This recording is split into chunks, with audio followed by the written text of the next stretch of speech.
დააპატიმრებს თუ არა ივანიშვილის სასამართლო 71 წლის აზად შეილაჩავას. ოცნების რეპრესიების სამიზნე გაგრიდან დევნილი ქალი გახდა, რომლის დასაკავებლად რეჟიმის პოლიციას განსაკუთრებული მობილიზებაც დასჭირდა.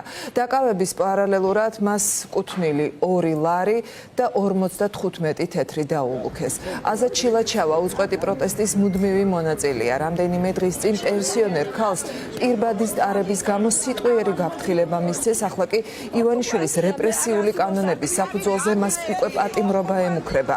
აზად შეილაჩავა დაკავების მომენტიდან შიმშილობს, ასევე გზის გადაკეტვის ბრალდებით გუშინ ღამით კიდევ 3 პირი დააკავეს. ნატალი ჯახუტაშვილი გვერდდება ახლა ბოლო ინფორმაციით პირდაპირ ეთერში. ნატალი, დავიწყოთ აზად შეილაჩავას მდგომარეობით. როგორც ვიცით, სოლიდარობის ნიშნად აქტივისტმა მარიამ მეყანწიშვილმაც დაიწყო შიმშილობა. როგორია აზად შეილაჩავას მდგომარეობა, როდის იგეგმება მისი სასამართლო?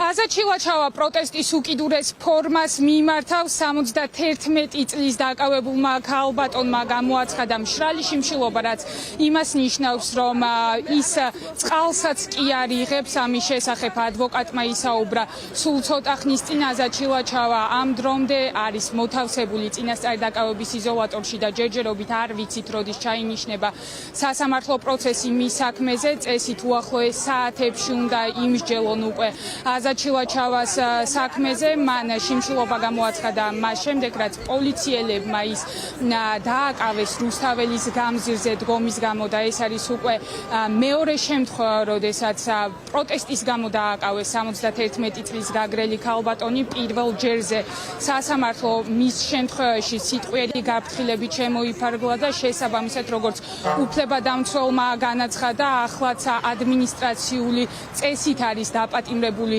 აზად შეილაჩავა. მასთან ერთად გუშინ პროტესტის გამო დააკავეს კიდევ 3 პირი, ერთ-ერთი არის სხვათა შორის შეზღუდული შესაძლებლობის მქონე პირი და აზად შეილაჩავას სოლიდარობა გამოუცხადა დღეს ერთ-ერთმა სამოქალაქო აქტივისტმა მარიამ მეყანწიშვილმაც დაიწყო შიმშილობა.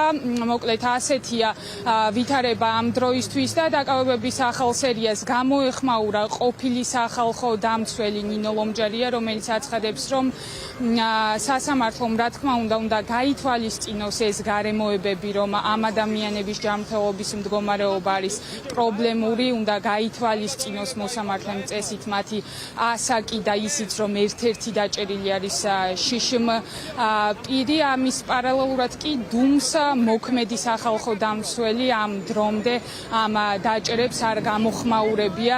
ლევან იოსელიანი, საერთოდ არ ვიცით ის სად არის, წესით ის არის ომბუდსმენი და პირდაპირ ვალდებულება აქვს, რომ ისაუბროს ამ თემებზე, თუმცა დილიდან ჩვენ ვცდილობთ მასთან დაკავშირებას და ის არ პასუხობს ჩვენ სატელეფონო ზარებს.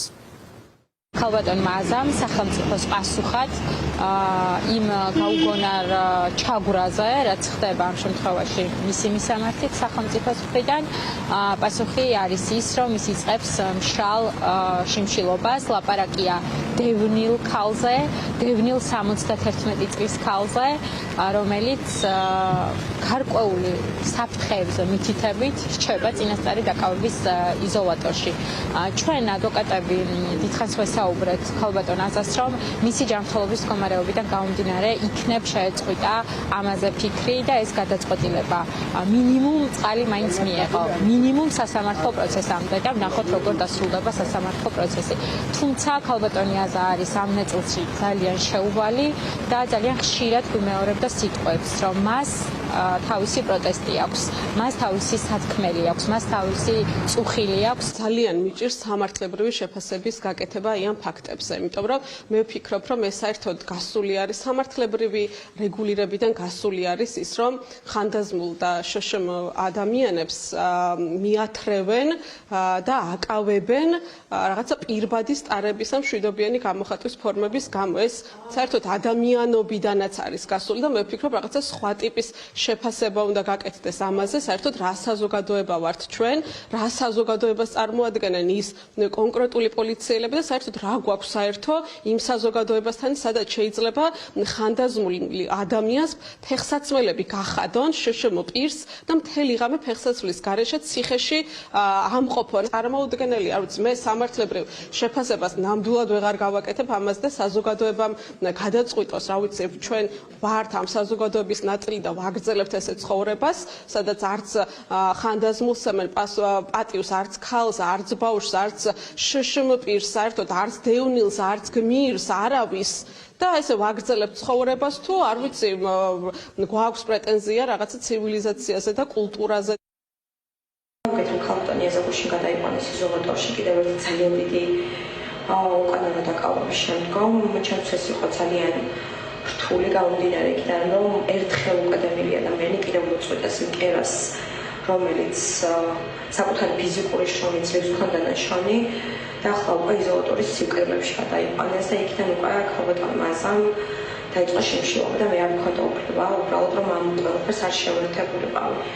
ერთადერთი რაც დამრჩა და გადის უფლებაც ალბათ დამიტოვეს ეს არის შიმშილობა და მინდა სოლიდარობა გამოუცხადო ქალბატონ აზას. ქართულ ოცნებაში კი ამტკიცებენ, რომ პოლიცია ადეკვატურად იქცევა, აცხადებენ, რომ ჰუმანურად ექცევიან სამართალდამცველები აქციის მონაწილეებს. დღეს მაგალითად პარლამენტის თავმჯდომარე მშალვა პაპუაშვილმა ამ ახალ დაჭერებთან დაკავშირებით ისიც კი განაცხადა, რომ თითქოს ფინეთის საგარეო საქმეთა მინისტრს და ევროკავშირის ელჩს ეკისრება პასუხისმგებლობა, რომ ქართული ოცნების რეჟიმმა ამდენი ადამიანი ჩასვა ციხეში, ისინი ყველანაირად ამართლებენ სამართალდამცველების ქმედებებს. პირველი რეაგირება რაც უნდა გქონდეს ნებისმიერ ადამიანს, რომ თქვენ როგორც მედიას მიწეროთ ფინეთის საგარეო საქმეთა მინისტრს, რომელიც აქ ჩამოვიდა მოტყუებით, თითქოს აქ რაღაც ხელისუფლების შეხვედრები უნდა და მე რაღაც ამ შეხვედრის შემდეგ გავიდა და გადაკეტა რუსთაველის გამზირი, მონაწილე იყო ამ ყველაფრის. ამითი მოიწონა რუსთაველის გადაკეთვა, მოიწონა მოძალადეები, რომლებიც პრეზიდენტის სასახლის შტურმის აღებას აპირებდნენ, მოიწონა რადიკალიზმი და შეაგულიანა, რომ ხვალაც, ზეგაც და მაზეგაც გადაკეთეთ რუსთაველის გამზირი 20 ადამიანო. ეს იყო მთავარი გზავნილი.